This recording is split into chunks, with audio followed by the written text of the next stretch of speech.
그리스도의 회중 여러분, 오늘 나는 여러분에게 비밀에 대해서 말씀을 드리겠습니다. 다른 말로는 신비죠. 비밀보다는 이 신비라는 단어가 훨씬 더 가까운 단어라고 생각합니다. 여러분, 우리가 어렸을 때, 젊었을 때 이 비밀스러운 소설들을 많이 읽었죠? 그런 소설을 추리소설이라고 그래요. 그래서 저도 이 추리소설에 빠져가지고 굉장히 심취했던 그런 때가 기억에 납니다. 이 비밀, 이 신비는 우리도 가지고 있지만, 그러나 우리를 창조하신 하나님, 전능하신 여호와 하나님, 전지하신 여호와 하나님도 이 비밀, 신비를 가지고 있습니다. 우리는 이 신비를 하나님의 신비, 비밀, 또 그리스도의 비밀, 그리스도의 신비라고 말합니다. 저는 오늘 이 바로 특별히 하나님이 가지고 있던 이 신비, 특별히 그리스도를 통해서 우리에게 알려주신 이 그리스도의 신비에 대해서 세 가지 내용을 가지고 설교를 하려고 합니다. 첫째로, 이 신비는 계시되었어요. 전에는 감춰져 있었는데 이것을 알려줬다라는 이 내용에 대해서 설교를 하겠습니다. 사도 바울이 이 에베소 편지를, 지금 에베소서라는 이 편지를 어디에서 기록하고 있어요? 편안한 자기 서재입니까? 에어컨이 켜져 있고 주인은 조용하고 산새 소리가 나는 아주 여유 있는 그런 곳에서 이 편지를 썼을까요? 감옥에서 썼습니다. 감옥에서. 바울은 자기는 예수 그리스도의 수감자다, 이렇게 지금 표현하고 있습니다. 예수 그리스도의 수감자다. 그리스도 예수께서 자기를 감옥에 집어넣었다는 거예요. 그러니까 자기를 구금시킨 것은 누구래요? 예수님이 감옥에 집어넣었다는 거예요. 아마 예수 믿으면 이런 일이 벌어진다고 그러면 아마 한국교회 몇 프로의 성도들이 교회에 남을까요? 글쎄요. 여러분 한번 생각을 해보십시오. 내가 예수를 열심히 믿었는데 그것 때문에 감옥에 갇혔어요. 손해를 봤습니다. 내 행복이 달아나 버렸어요. 불행해지기 시작했습니다. 그래도 예수를 믿으시겠어요? 그동안 한국교회는 너무나 예수 믿으면 복을 받는다고 가르쳤기 때문에, 그러니까 이제 우리가 받은 복이라는 것은 이제는 별것이 아니에요. 옛날에는 50년대, 60년대, 70년대는 복을 사모했어요. 복을 받기를 원했어요. 다 눈에 보이는 복이죠. 물질적인 복이었죠. 잘 살아보세요였어요. 근데 그 복들을 이제 웬만하면 다 가지고 있습니다. 그러니까 이제는 예수 믿고 복 받으라는 말이 통하지 않는 거죠. 그럼 뭘로 통하게 하겠습니까?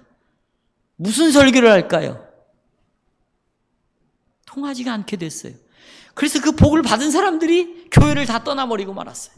청소년들이 교회에 나오지 않고 있고 우리의 자식들이 교회를 나오지 않아요. 이유는 바로 이 설교의 문제점이 있었다는 것이죠. 그런데 사도 바울은 자기 자신이 감옥에 갇힌 것을 어떻게 말하고 있냐? 나는 예수 그리스도의 수감자다. 예수님이 나를 감옥에 집어넣었다. 물론 여러분이 잘 아는 로마의 황제 네로가 감옥에 집어넣은 것도 있어요. 네로의 통치의 그런 시대니까 로마의 정부가 그를 구금했습니다. 그러나 분명히 사도 바울은 자신을 그리스도 예수의 구금자다, 나는 예수에게 갇힌 자다, 예수님 때문에 감옥에 사로잡혔다라고 분명히 말을 하고 있습니다. 그러니까 바울은 예수님과의 관계를 떠나서 자기를 이해하지 않았습니다. 전에는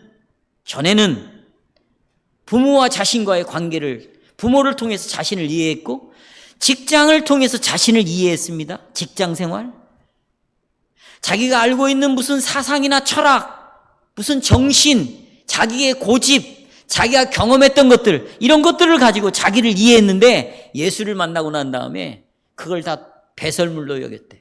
그리고 자기 자신의 이해는, 자기 자신을 바라보는 그 근거는, 초점은 오직 예수님과의 관계 속에서만 자기 자신을 이해했다. 그러니까 감옥에 간 것도 누구와의 관계 속에서? 주님과의 관계 속에서 이해를 한 거죠. 내가 오늘 여기에 나온 것도 왜 나왔는가? 내가 이 땅에 태어난 것도 전에는 그냥 태어났어요. 내가 그냥 어쩌다 보니까 여기까지 살아온 거죠. 어쩌다 보니까 이 여자 만났고, 어쩌다 보니까 이 남자 만났고, 어쩌다 보니 내가 태어나서 여기까지 온 거죠. 그러니까 이것은 어쩌다의 인생이죠. 그 어쩌다의 인생은 우리만 사는 게 아니에요. 사람만. 전도서를 읽어보세요. 전도서 읽어보세요. 솔로몬이 그런 줄 알았어요. 그런데 개, 돼지, 짐승들도 그렇게 생각한대요. 그러면 사람과 짐승이 뭐가 다르냐는 거예요. 똑같다는 거예요. 그런데 죄로 말미암아 죽었던 영혼이 살아났어요. 깨어났어요. 깨어나 보니 세상이 보이는 것처럼 영적인 세계가 보이는 거죠. 아, 나는 이렇게 어쩌다가 여기까지 온 게 아니구나. 이것은 하나님과의 관계 속에서 내가 태어났고, 이런 부모님을 만나게 되었고, 내가 이 여자 이 남자를 만나서 50년 60년을 살게 되었고, 그리고 이 자식을 낳게 되었고, 이 교회를 나오게 되었고, 내가 살아온 그 인생의 여정 속에서 얼마나 고통과 고난과 눈물이 있었지만, 뒤를 돌아보니 이 배후에는 누가 계시더라? 하나님이 계시더라.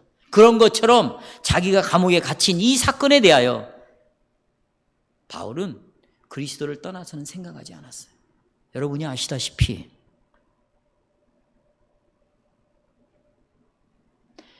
바울은 때로는 그리스도의 종이라고 말했어요. 그렇죠? 또 자기는 그리스도의 사도라고 말했어요. 그것만 있는 것이 아니에요. 자기를 그리스도의 수감자다 이렇게 말하고 있습니다. 그럼 왜 바울이 감옥에 갇히게 됐는가? 그 이유가 1절에 나오고 있어요. 1절 보겠습니다. 1절 같이 읽겠습니다. 시작. 이러므로 그리스도의 예수의 일로 그랬어요. 예수님이 자기에게 일을 시켰다는 거예요. 일. 그 일이 뭐냐? 너희 이방인을 위하여 복음을 전하라. 그러다가 감옥에 갇히게 되었다는 것입니다. 그가 이방인들에게, 이방인은 지난주에도 말씀드렸지만 이스라엘 백성이 아닌 다른 모든 나라들은 다 뭐예요? 이방인들인데 그 이방인들에게 예수 믿으라 이 복음을 설교하기 때문에 어떤 일이 벌어졌냐면 같은 나라 사람 유대인들로부터 증오가 일어나기 시작했습니다.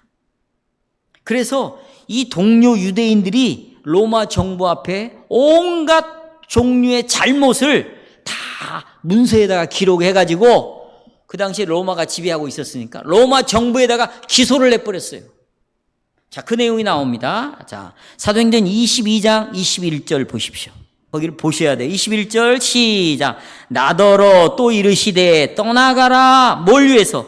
내가 너를 멀리 어디로 보냈더라? 이방인에게로 보내리라 하셨대요. 그래서 이방인들에게 가서 여러분 이스라엘 백성만 하나님의 백성이 아닙니다. 이방인 여러분도 하나님의 백성에 포함되어 있습니다. 그러니 예수를 믿으십시오. 이렇게 선포를 하니까 유대인들이 22절 어떻게 했냐 보세요.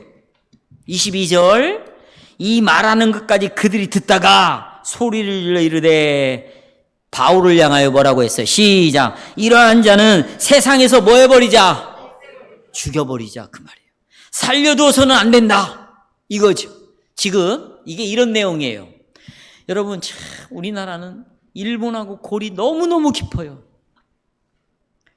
여러분 예수 믿는 여러분도 그런 생각을 갖고 있습니까? 역사적으로는 그럴 수 있어요. 왜? 역사는 거짓을 하지 않아요. 역사는 실제로 일어난 일이니까. 그들이 우리에게 행한 일이 얼마나 악합니까? 그럼 우리 끝까지 그들을 미워해야 됩니까?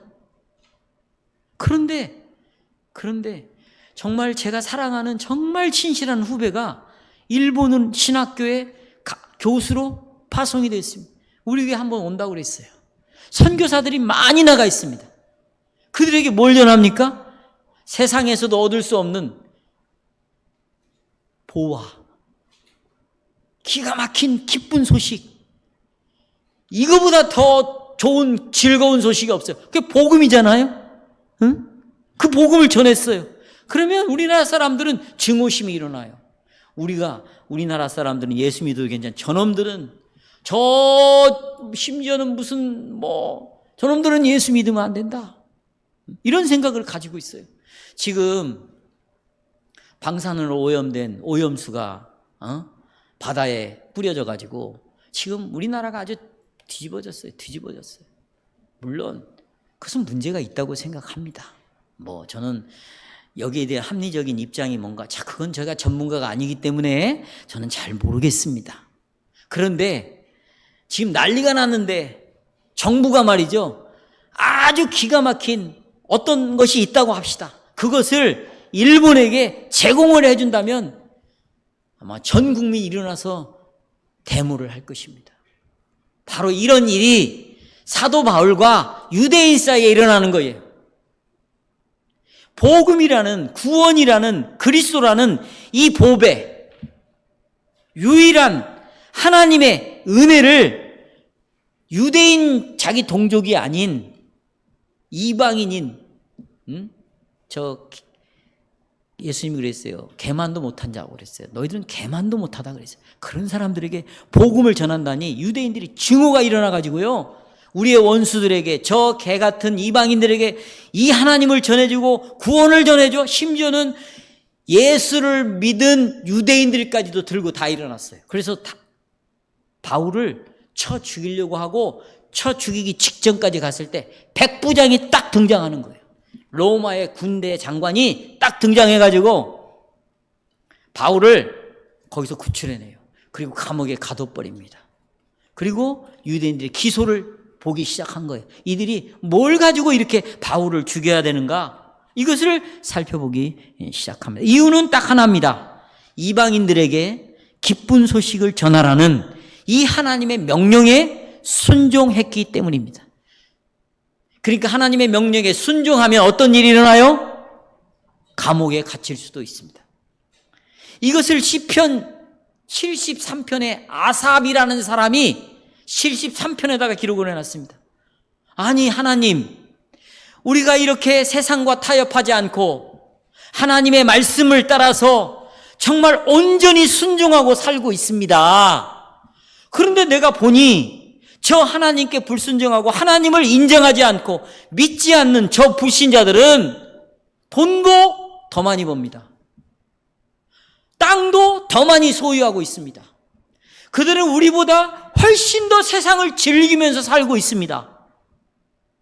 그리고 그들은 이런 말도 해요. 그들은 하나님 믿는 우리보다 장수합니다. 장수. 하나님 믿는 사람들이 일찍 죽습니다. 땅도 없습니다. 먹고 살 것도 없습니다.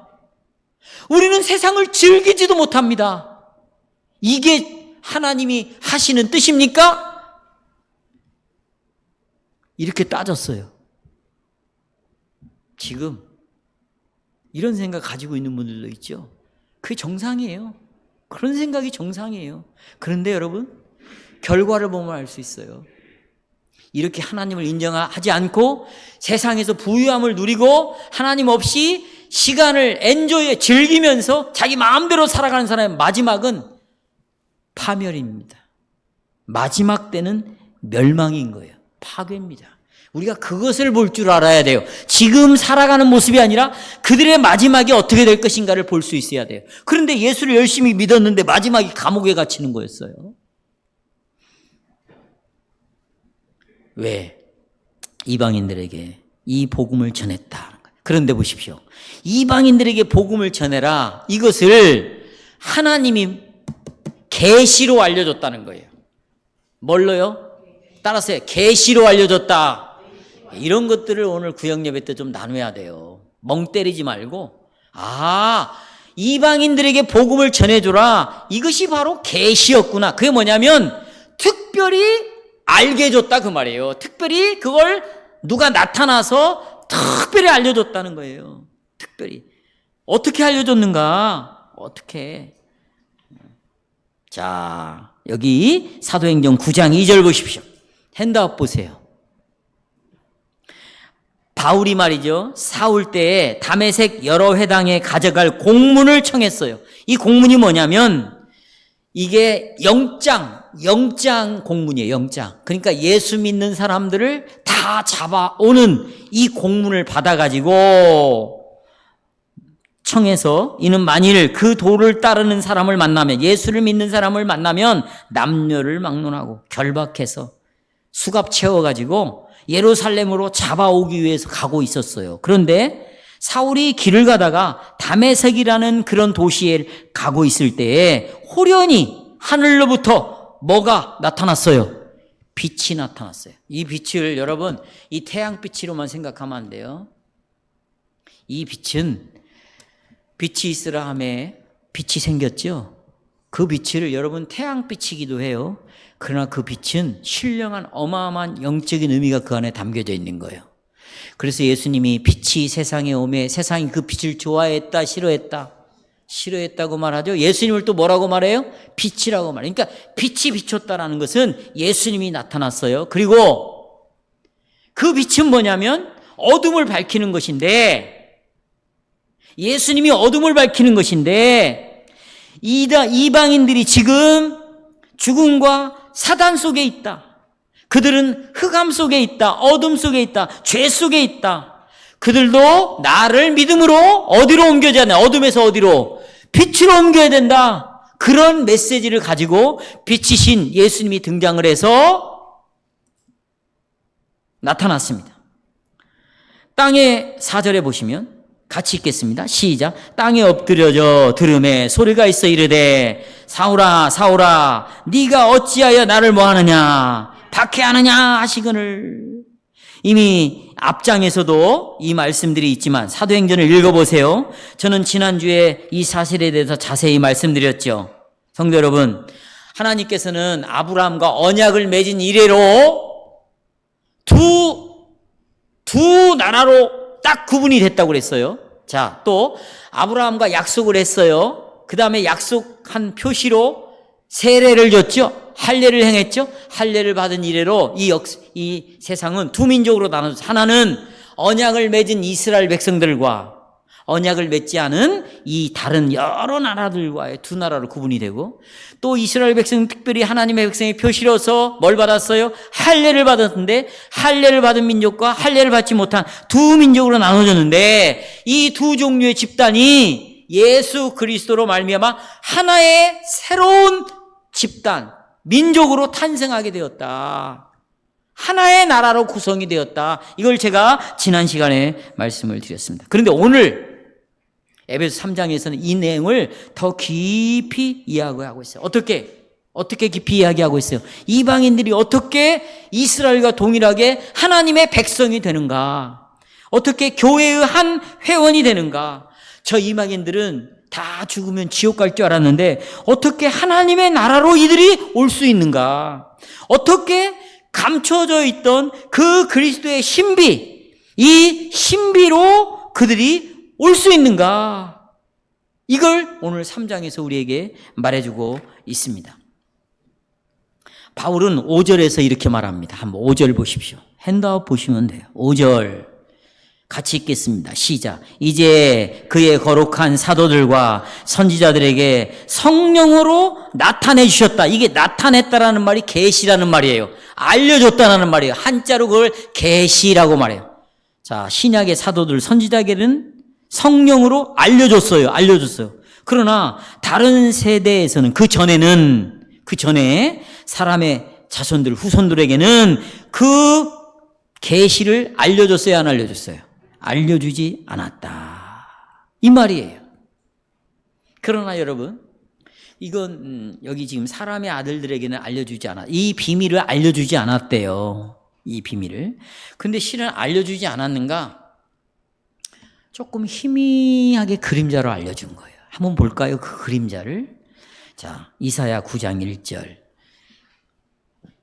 아니, 먼저는 거기에 나와 있지 않지만 하나님이 아브라함에게 알려줬어요. 아브라함에. 따라서 아브라함. 이 비밀을 알려줬어요. 뭐라고? 아브라함아, 모든 백성들이, 김영석 집사님, 모든 백성들이 누구를 통해서 복을 받는데요? 그렇지요. 아브라함을 통해서 복을 받는데요. 이게 바로 여기 모든 백성이라는 말은 누구도 포함되어 있냐? 이방인들도 포함되어 있는 거예요. 그래서 예수님이 제자들에게 마지막 명령을 내리죠. 너희는 가라. 어디로? 세상으로 가라. 그리고 거기 뭐라고 되어 있어요? 모든 족속으로 뭘 삼으라? 제자를 삼. 여기 모든 족속이 지금 아브라함에게 하신 말씀하고 똑같은 말이에요. 너로 인하여 모든 민족이 복을 얻을 것이다. 거기는 이스라엘도 들어있지만 이방인들도 복을 얻을 것이다. 이것을 이사야 9장 2절에서 자, 모든 민족이 어떻게 복을 얻는가 지금 이사야 9장 1절에서 보시면 나옵니다. 제가 읽겠습니다. 세 번역입니다. 어둠 속에서 고통을 받던 백성에게서 어둠이 거칠 날이 온다. 옛적에는 주께서 보십시오. 스불론 땅, 이게 이방 나라예요. 납달리 땅으로 멸시를 받게 버려두셨으나 그 뒤로는 후에는 주께서 보세요. 서쪽 지중해로부터 요단강 동쪽 지역에 이르기까지, 이게 우리가 아까 불렀던 시편 찬송에 나오는 거예요. 그리고 이방 사람이 살고 있는 어디 지역까지, 이게 다 외국이었어요. 이스라엘의 영토가 아니었어요. 이게 이제 가나안 지역의 이방 사람들이거든요. 갈릴리 지역까지 이 모든 지역을 어떻게 하겠다? 영화롭게 하겠다. 그들을 다 돌아와서 하나님을 섬기고 믿도록 해주겠다. 이방인들도 구원을 시키겠다라는 것을 힌트로 그림자로 조금 보여줬어요. 자, 우리가 불렀던 찬송 72편인데요. 거기 밑에 또 나오죠. 우리는 하나님 앞에서 이제 온 땅의 모든 백성들이 경배를 하라고 외치는 이 내용을 볼 수 있습니다. 이 시편 72편은 하나님의 통치가요, 온 땅 끝까지 펼쳐질 것이래요. 7절. 그의 날에 의인이 흥왕하여 평강의 풍성함이 달이 닿을 때까지 이르리로다. 그가 보세요. 바다에서 바다까지와 강에서부터 땅 끝까지, 이건 아까 이사야 9장에서도 나오는 말이에요. 땅 끝까지 하나님이 다스린대요. 광야에 사는 자는 그 앞에 굽히며 그의 원수들은 티끌을 핫을 것이며, 보십시오. 다시스와 저 섬의 왕들이, 멀리 떨어져 있는 섬나라의 왕들이 조공을 하나님께 바치며 스바와 시바 왕들이 예물을 드리리로다. 모든 왕이 그의 앞에 부복하며 모든 민족이 다 그를 섬기리라. 지금 버림받은 이방인들이 여기저기서 하나님 앞에 나와 경배를 한답니다. 저 멀리 떨어져 있는 나라의 왕들이 하나님 앞에 나와서 하나님을 섬긴대요. 또 하나님께 그냥 나오는 것이 아니라 조공을 바친대요. 예물을 가지고 온대요. 선물을 드리면서 경배한대요. 그래서 여러분 보십시오. 예수님께서 어린아이로 탄생했을 때 동방박사 세 사람이 왔죠. 그 사람들이 유대인이에요? 이방인들이에요? 뭘 가지고 왔죠? 예물을 가지고 왔어요. 그것은 이스라엘의 하나님이 이스라엘 사람들만 믿는 그런 부족신이 아니다. 왜냐하면 그분은 천지를 창조하신 전 우주의 하나님이기 때문에 우주에 있는 사람들이 여기저기서 예물을 가지고 하나님 앞에 무릎을 꿇고 하나님을 왕으로 믿으며 그분을 섬기는 일이 일어날 것이다. 이사야 9장 시편 72편에서 분명히 말하고 있습니다. 자, 그런데 보십시오. 내가 또 한 구절을 여기다 적어놨는데, 여러분 그렇다면 보십시오. 이스라엘 하나님을 경배하기 위해서는 이방 나라들은 어디로 와야 됩니까? 예루살렘으로만 와야 돼요. 왜? 거기에 예루살렘 성전이 있고 그 성전에서만 하나님이 만나주신다고 했기 때문에 나는 이 성전이 아닌 다른 곳에는 너희를 만나지 않겠어 라고 분명히 말씀하셨기 때문에 외국 사람들은 전부 예루살렘으로 모여야 돼요. 그래서 이디오피아의 아주 고위 공직자가요, 왕을 보좌하는 그런 고위 공직자가, 자 보십시오. 사도행전 8장 27절에 보면 에디오피아 네시가 예루살렘으로 옵니다. 예루살렘으로 네시가 오는데, 일어나 가서 보니 에디오피아 사람 곧 에디오피아 여왕 간다계의 모든 국고를 맡은 관리인, 그러니까 국무총리예요. 이 국고를 맡은 관리인 내시가 예배하러 어디로 왔다가 예루살렘에 왔어요. 왜요? 이디오피아에서는 하나님을 경배할 수 없어요. 거기는 예루살렘 성전이 없습니다. 그래서 예루살렘 성전에서만 예배를 드릴 수가 있는 것이지요. 그런데 보십시오. 사도와 선지자들에게 하나님이 계시해 줬다는 거예요. 알려줬다는 거예요. 무엇을? 이제는 모든 이방인들이 나를 예배할 수 있다. 그러니까 이게 무슨 말이냐? 예루살렘이라는 도시에 와서 예루살렘 성전에서 예배드리는 일은 이제 끝났다. 그런 일은 없을 것이다. 이제 네가 속해 있는 나라에서, 네가 살고 있는 그 지역에서, 네 가정에서 하나님을 예배하며 하나님을 경배하며 하나님을 찬송하는 이런 놀라운 일이 있을 것이다. 이 비밀이다. 이건 신비다. 그런데 이것을 너에게 알려줬다. 이렇게 지금 말하고 있는 거예요. 그러니까 유대인과 이방인 사이에 구분이 있을까요? 없을까요? 없게 됐어요. 어디서든지 예배를 드릴 수가 있게 되었어요. 여러분들이 보십시오. 이 복음을 지금 드리는 이 설교가 기쁜 소식이에요. 굿뉴스를 받아들이지 않으면 여러분들은 하나님께 예배 드리려면 이스라엘 예루살렘으로만 지금도 가셔야 돼요. 그 성전에서 지금도 예배 드려야 돼요. 그러나 그것이 이제는 끝났어요. 이 끝났다. 이게 비밀인 거예요. 이게 신비스러운 일인 거예요. 그걸 지금 하나님이 여러분에게 알려주고 있는 거예요. 그러니까 우리는 지금 하나님의 비밀을 듣고 있는 거예요. 신비스러운 하나님의 뜻을 지금 듣고 있는 거예요. 이걸 받아들이잖아요. 아, 그렇구나. 나는 예루살렘까지 갈 필요가 없어. 여기에서 하나님을 내가 만날 수 있구나. 그러면 그 하나님이 나에게 주신 복들이 뭔가 6절에 나와 있어요. 6절. 이 신비의 내용을 말하고 있습니다. 6절. 신비의 내용. 6절. 이는 이방인들이 복음으로 말미암아, 여기 이방인들이 나옵니다. 무엇으로? 복음으로. 뭘 받는가? 예수 그리스도와 함께 첫째 상속자가 되고 유산을 받는다는 거예요. 상속받는다는 거예요. 상속. 하나님으로부터. 둘째 함께 지체가 되고 유대인과 이방인이 한 몸이 된대요. 원수가 서로 사랑하는 한 몸이 된대요. 또 함께 약속에 참여하게 된다. 이것이 신비래요. 이 신비는 첫째, 복음을 통해서 이방인과 이스라엘 백성들이 더불어 같이 상속을 받는데요. 둘째, 그리스도 안에서 그리스도를 믿음으로 한 몸이 된대요. 셋째, 그리스도 안에 주어진 모든 약속들이 많거든요. 그걸 함께 나눠 갖는데요. 이 신비는 세 가지 측면을 가지고 있습니다. 제가 여기 핸드아웃에 말하고 있습니다. 첫째, 이방인들은 이스라엘과 더불어 같이 뭘 받는다? 상속을 받는다. 상속을 받는다. 상속을.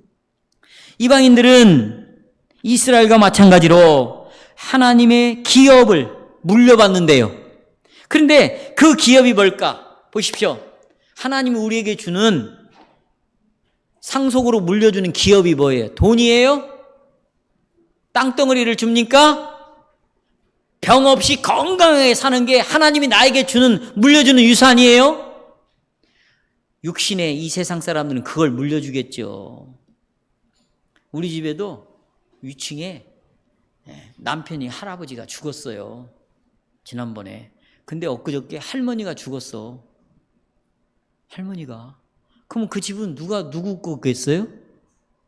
자식들 거겠죠? 그러니까 짐을 다 빼더라고요. 왜? 그걸 팔아야지. 그래야 나눠주지. 응? 우리의 관심은 그런 거 아니에요. 그런데 하나님이 유대인과 이방인들에게 상속으로 물려주는 것이 뭘까? 여러분 나중에 죽으면 이거 받는 거예요. 그게 뭐냐? 칭의예요. 믿음으로 내가 어떻게 되었다?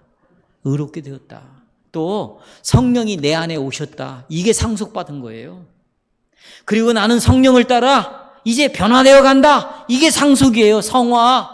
그리고 나는 하나님처럼 예수님처럼 닮아서 영화롭게 되어진다. 이건 다 영적인 것들이죠. 그런데 칭의와 성화와 영화에 관심이 없잖아요? 그러면 예수 믿을 가치가 없는 거예요. 근데 점점 그래, 하나님이 나에게 주는 거 영적인 선물이지. 난 이걸 받아야 돼. 그리고 예수를 믿고 온 사람들은 이런 것들이 얼마나 보배롭고 귀하고 소중한 것인가를 알게 돼요. 그걸 기업으로 받는데요. 두 번째는요, 유대인과 더불어 이방인이 이제 한 식구가 된대요. 무슨 식구? 한 식구, 한 몸이 된대요. 한 지체가 된대요. 이것이 신비래요, 신비. 하나님 우리에게 알려주고 싶어하는 비밀이래요. 자, 마가복음 5장 24절 30절 보겠습니다. 그런데 예수님이 이 비밀을, 자기가 갖고 있는 비밀을 숨기고 싶었어요. 근데 이 비밀이 드러나고 말았어요. 그게 뭐냐? 더러운 귀신 들린 딸을 가지고 있는 여자가 있었습니다. 이 여자를 이렇게 말해요. 헬라이니오 스로보니게 사람이라고 들어봤죠? 이 사람 딸이 귀신이 들렸어요. 귀신이. 이해하시겠어요? 헬라인이고 스로보니게 여인이 있었는데 예수님이 온다는 소식을 듣고, 예수님, 제 딸이 귀신 들렸습니다. 좀 고쳐주세요. 그러니까 예수님이 뭐라고 말하냐면 이렇게 말했어요. 야, 자기 자녀들을 먼저 배불리 떡으로 배불리 먹게 하는 것이지, 자기 자녀가 아닌 너같이 이방 여자들을 배불리 먹게 할 수 있냐? 이렇게 예수님이 말했어요. 그러면서 하시는 말씀이, 자녀의 떡을 취하여 개들에게 던져주겠느냐. 그러니까 이방인들을 개 취급한 거죠. 그때 이 여자가 뭐라고 대답했냐면, 예수님 옳습니다. 개들도 자기가 이방인이니까, 자, 좋아요, 나 개입니다. 그런데 이 개들도 밥상에서 떨어지는 그 떡 부스러기를 먹고 삽니다. 이 말을 듣고 예수님이 네 딸을 고쳤다, 가봐라 라고 말하는 내용이 나옵니다. 자, 여러분 보십시오. 아까 지금 한 몸이 되었다고 말하잖아요. 구원의 역사가 진행되는데, 순서가, 구원의 역사에 있어서 순서가 먼저 유대인들을 하나님이 구원하세요. 그 다음에 이방인들을 구원하시는 것입니다. 그런 것이지 유대인과 이방인을 차별을 두신 것은 결코 아니었습니다. 그래서 하나님께서는 구속의 역사를 진행시키면서 유대인들을, 이스라엘 백성들을 먼저 택하셔서 그들을 데리고 교회를 설명하시는 거예요. 또 이스라엘 백성들의 타락, 하나님께 불순종을 통하여 이스라엘의 실패를 가지고 먼저 인간 전체의 실패를 보여주는 것이에요. 그러니까 이스라엘 백성들을 가지고 먼저 교회를 설명해주고, 이스라엘의 실패를 가지고 인간의 실패를 먼저 보여주십니다. 그리고 난 다음에 이제 예수님이 등장하시고 난 다음부터 유대인이나 이방인이 구별 없이 모두가 다 하나의 교회를 이루어서 구원을 받게 된다. 이것이 구원의 역사예요. 그렇지만 지금 예수님이 오신 이때는 구약의 시대예요. 무슨 때? 구약 시대인 거예요. 아직 구원이 완성이 안 됐어요. 구약 시대에 있는 거예요. 예수님도 지금. 그러니까 구약 시대와 새로운 신약 시대로 넘어가는 그런 중첩기, 긴장의 시대에 있는 거예요. 그러니까 이 여자, 이방 여자에게, 헬라인, 스로보니게 여인에게, 너 하나님은 구원을 먼저 이스라엘에게 약속했다. 그러니 네가 구원을 얻으려면 먼저 어디 안으로 들어와야 된다. 이스라엘 안으로 들어와야 된다. 너는 근데 이스라엘 백성이 아니지 않냐? 그러니 너는 하나님의 자녀가 아니다. 그러니 부모가 떡을 먼저 자기 자녀에게 주지. 귀신 쫓아내고 병 고칠 일 있으면 먼저 자기 이스라엘 백성부터 고치지. 어떻게 이방 여자인 너부터 내가 병을 고쳐주냐? 개 같은 너희들에게는 떡을 안 주는 것이다. 이렇게 말했어요. 그랬더니 이 여자가, 주님, 부스러기도 얻어먹고 개도 부스러기를 먹습니다. 부스러기가 뭔 얘기냐? 주님, 룻기에 룻을 모릅니까? 이 말을 한 거예요. 그는 이방 여자입니다. 그렇죠? 기생 라합, 그를 구원시켰습니다. 그 다음에 또 누구죠? 그 나아만 장군. 이방인입니다. 문둥병 고쳐줬어요. 그들이 부스러기 먹고 다 고침을 받았습니다. 그러니 나도 고쳐주십시오.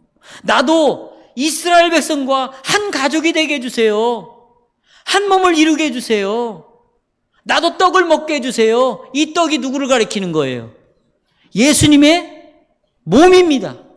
뭐라고요? 몸. 우리는 그래서 이방인들이지만 지금 성찬을 거행하면서 주님의 살을 먹습니다. 떡을 먹습니다.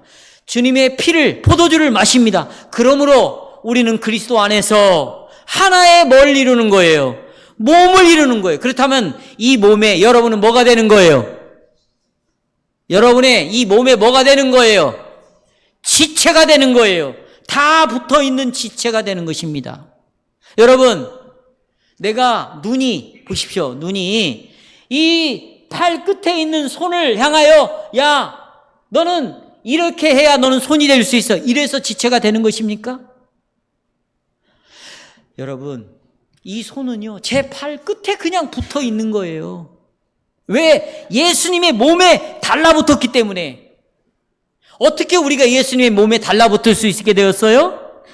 믿음으로 그렇게 된 거예요. 뭘로요? 믿음으로 된 것이에요. 복음으로 된 것이에요. 예수를 믿으면 너는 구원을 얻을 수 있다.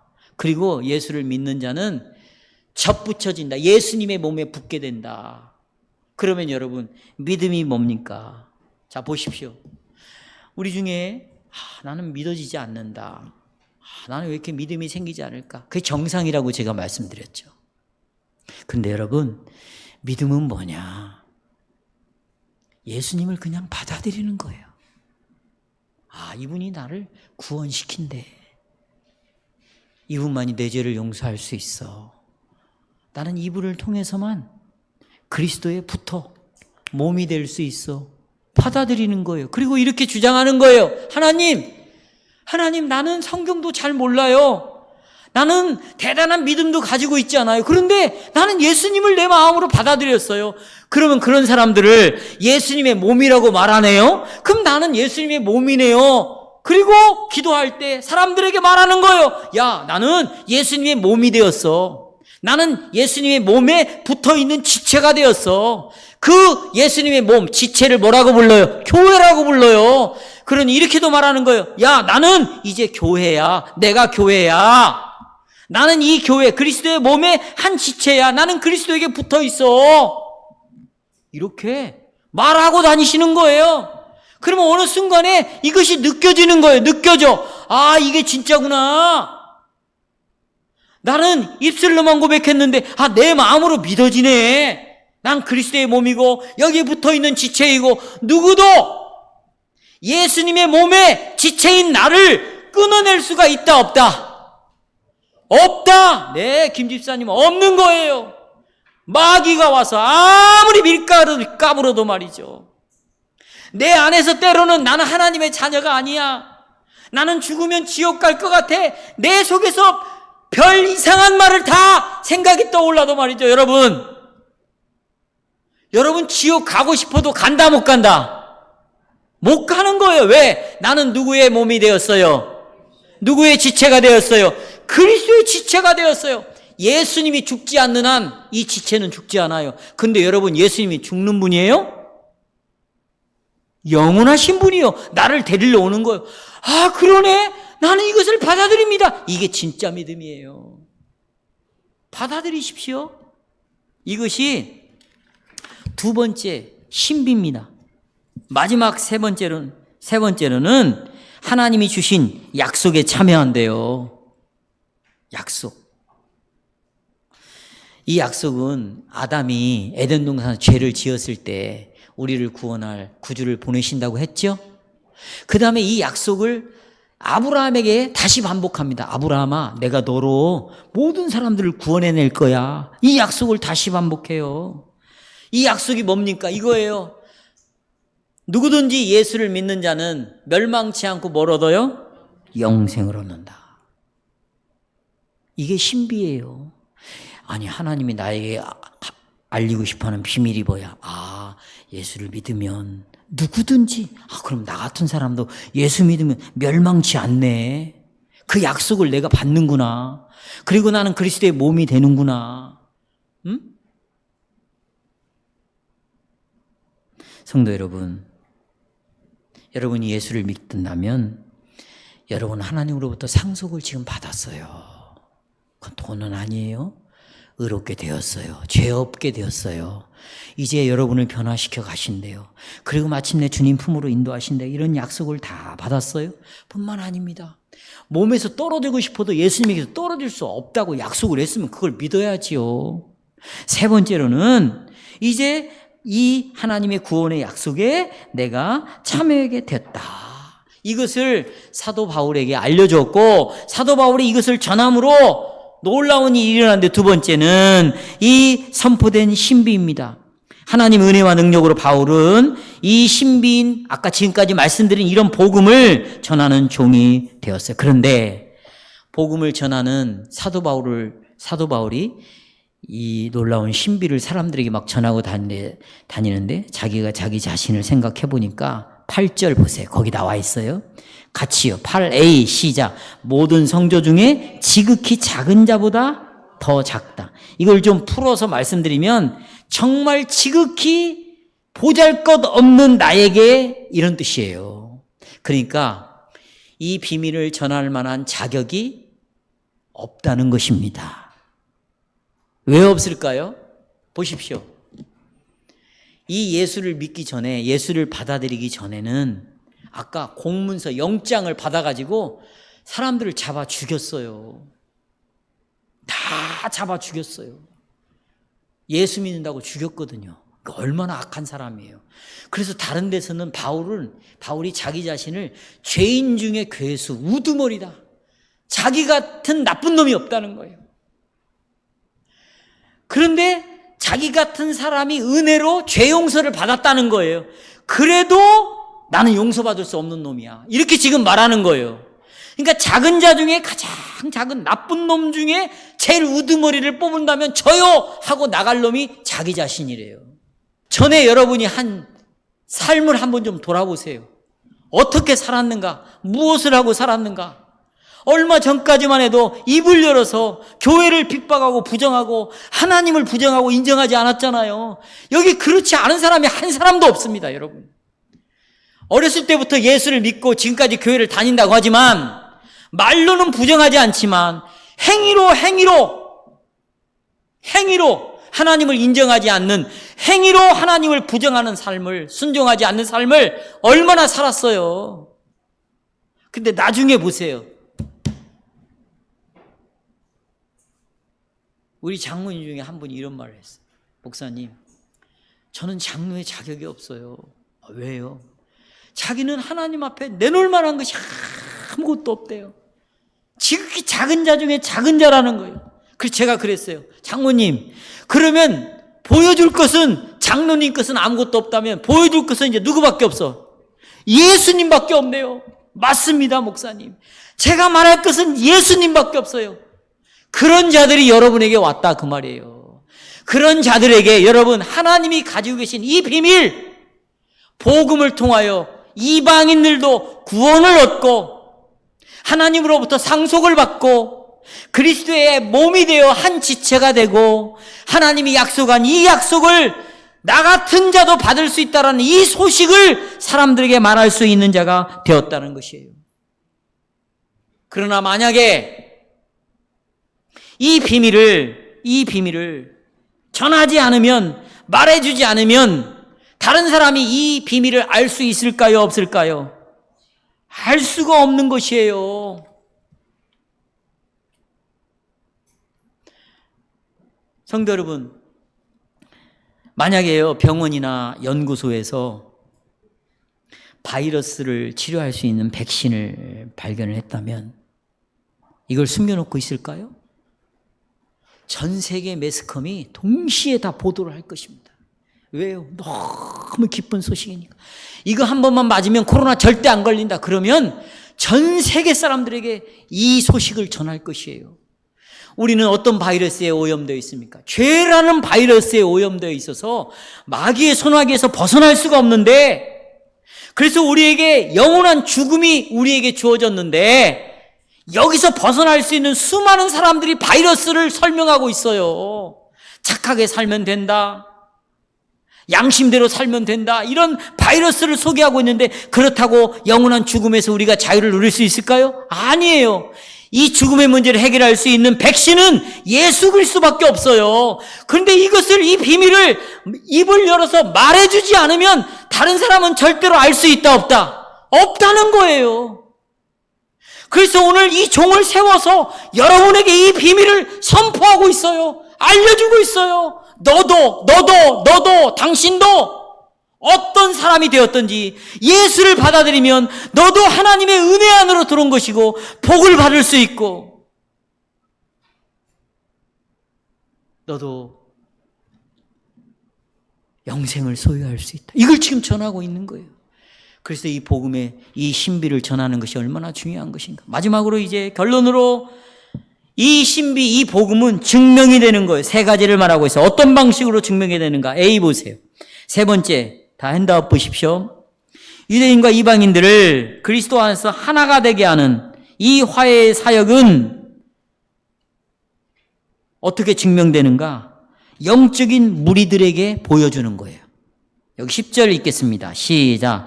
하나님께서는 이제, 같이요, 시작. 하나님께서는 이제 교회를 시켜 하늘에 있는 통치자들과 권세자들에게 하나님의 갖가지 지혜를 어떻게 해준다? 알게 해준다는 거예요. 알게 해준다. 여러분, 이 통치자, 권세자들은 천사들인데요. 보십시오.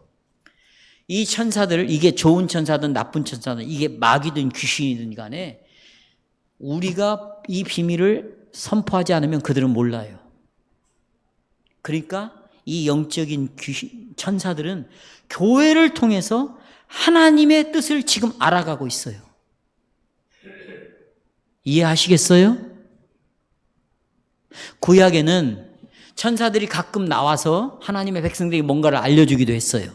그러나 신약에 와서는 이제 교회만이 이 천사들을 보여주고, 천사들에게 보여주고 알려줌으로 이들이 배워가는 것이에요.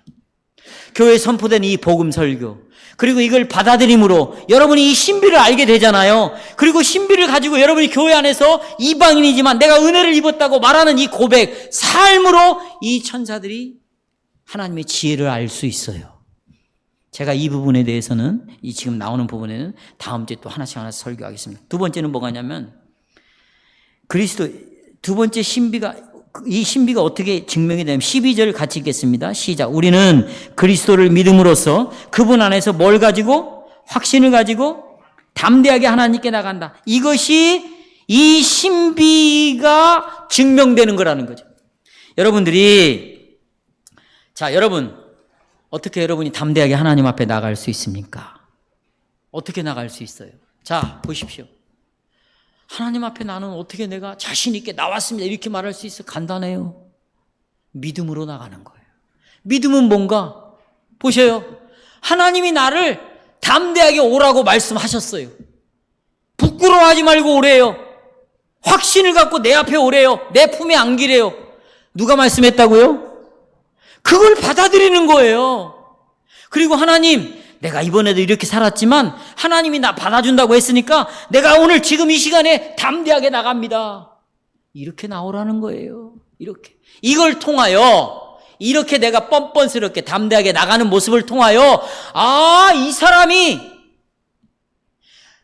예수님의 신비, 비밀을 알고 있구나.